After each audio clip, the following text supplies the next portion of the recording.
This year, we get to inspire kids to tell their stories, remind them they have a voice, and hopefully your words of inspiration will inspire our staff and our colleagues today, and they'll have a future idea worth spreading in the future.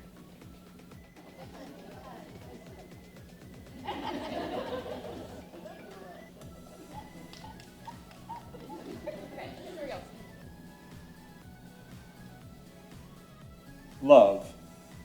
Wait, did he just say love? And is he really going to talk to us about emotions? I am for about 3 minutes. Any cat lovers in here? International Cat Lovers Day, today. How about that? I was in Sam's Club one day picking up a few things, and I found myself walking by a potato chip display. Not just any potato chip display, the potato chips. But school for me was not good at all.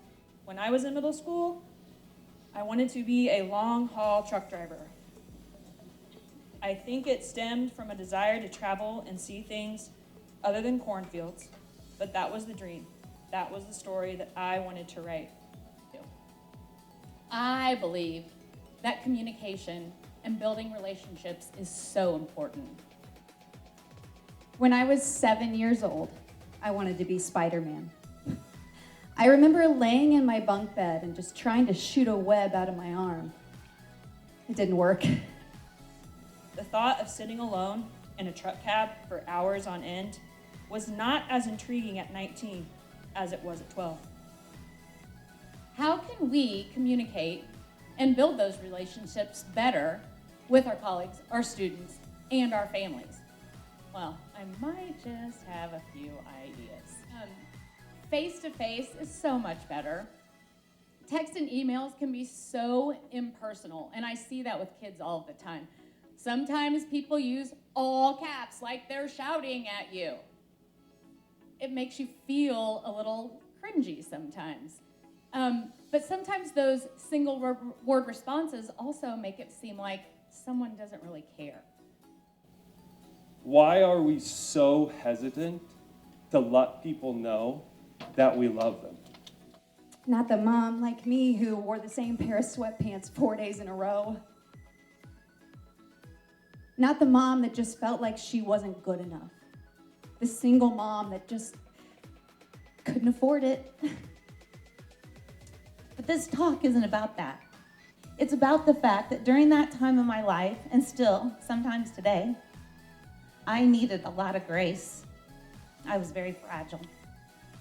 We encounter a lot of fragile people every day, and many of these people don't even know that they're fragile. Teaching is a job that takes a lot out of you, right? We give and we give and we give. We as teachers can get a look into who they can be if they continue to have people stepping into their stories, willing to lend an ear and help in the areas that they can. This trust creates really amazing spaces, not only for the individual student, but the classroom as a whole. Lastly, our students, they need us. They need us so much. They need us to believe in them and to know about them. Think of our students that we have in our class. Many of them come from some pretty tough situations, horrible home lives, trauma. They don't even know that they're fragile. What about Wednesday, January 24th? And I looked it up, that is a Wednesday. When you're wanting a snow day and it doesn't happen and you got to come in here, right? You thought the forecast was wrong and, oh man, I've got to come in and do this. You had your e-learning plans typed up, but you're showing up anyway, right? Where's that energy going to come from? Our unique and flawed story is undeniably our power. Then there's the people that have the biggest smiles on their face and they're hiding the most pain. This definitely complicates things. It proves that all of us need grace at times. For many of the students who had been listening, that's good enough. But for some of them, in parts of my story, they can see parts of theirs. To his students, announces it across the building.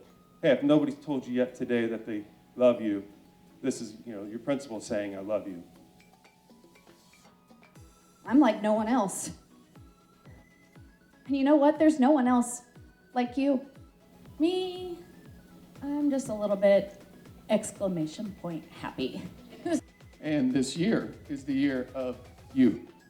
We are going to be able to bring that voice to each one of our kids and our staff members and our school communities in each one of them. As individuals, our stories come with incredible power. The relationships here, the impact you can have here is unlike anywhere else. All right? So have a great year, but just remember this. Take time for you so you can pour into those kids and build the best relationships you can. So today, to our storytellers, I cannot thank you enough for getting up here and standing on this red little circle and sharing your voice.